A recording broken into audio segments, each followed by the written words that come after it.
अस्सलाम वालेकुम सर, कौन साहब कहाँ से बोल रहे हैं? जी वालेकुम सलाम जी। मैं अली भट्ट बोल रहा हूँ ये स्वीडन से। जी जी, बताइए क्या मैसेज है आपका जनाब? जी मेरा मैसेज ये है कि ये जो प्रोग्राम आशीष शरीफ भी कर रहा है कि वो कौन है और कोई बता नहीं रहा कि वो कौन है।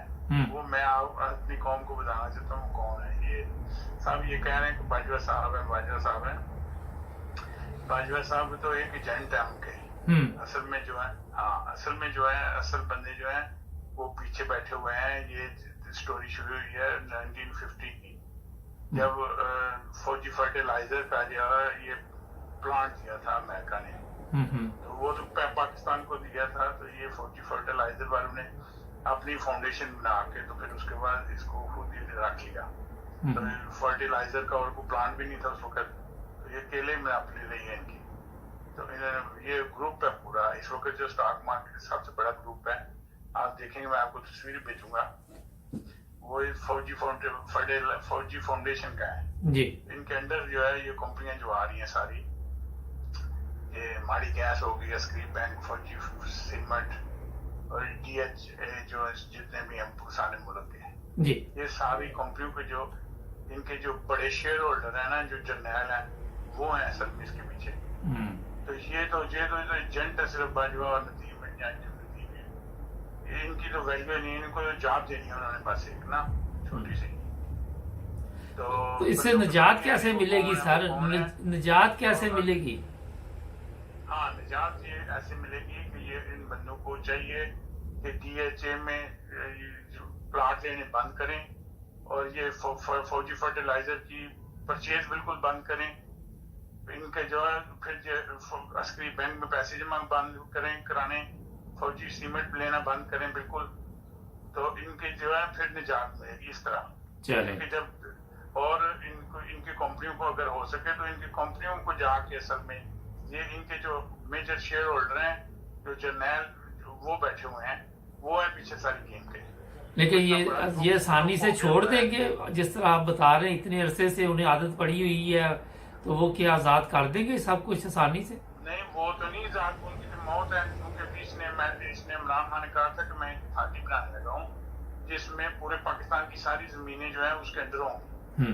तो इनको तो ये किसी सूरत में ये गुहारा ही नहीं है इसको कि इस तरह हो। ये इनका तो आगे प्रोग्राम में DHA मजीद बनाए, मजीद जमीनों पर कब्जा करें, आपस में मुरब्बे बांटे या छोटे मेजर कर्नल से मुरब्बे देने शुरू कर दें।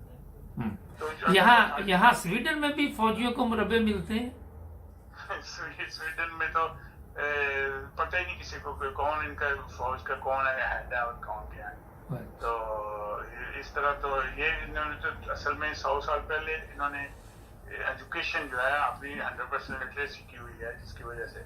और इमरान खान को सबसे ज्यादा जो जरूरी काम था असल में आते ही लिटरेसी करनी चाहिए थी। जैसे जैसे तालीम बढ़ेगी बंदों को समझ आएगी, एक बंदा भी नहीं रहेगा इनका फॉलो करने वाला। और एक सेकंड में अभी जो इनकलाब आया हुआ है, ये बंदों में लिटरेसी असल में आई हुई, नॉलेज आया हुआ इंटरनेट की वजह से।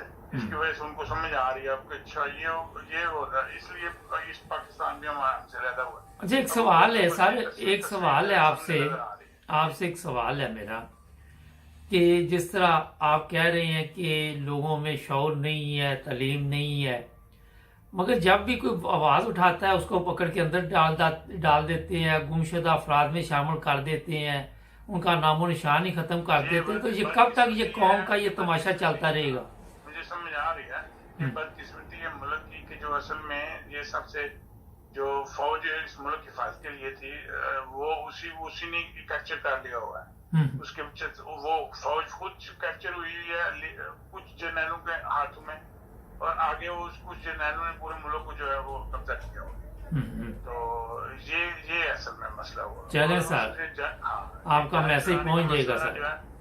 मसला जो है जान छुड़ाने का सिर्फ और सिर्फ तालीम, और तालीम में सबसे ज्यादा जरूरी अल्लाह पाक की किताब है। जब किताब पढ़ेंगे आप तर्जुमे के साथ तो आपको पता चलेगा। चलें, ठीक है सर, आपका मैसेज पहुंच जाएगा जनाब। ठीक है, बहुत शुक्रिया। नाज़रीन, ये स्वीडन से थे। सब्सक्राइब करें, जुड़े रहें हमारे साथ। मिलेंगे नए प्रोग्राम में। अल्लाह।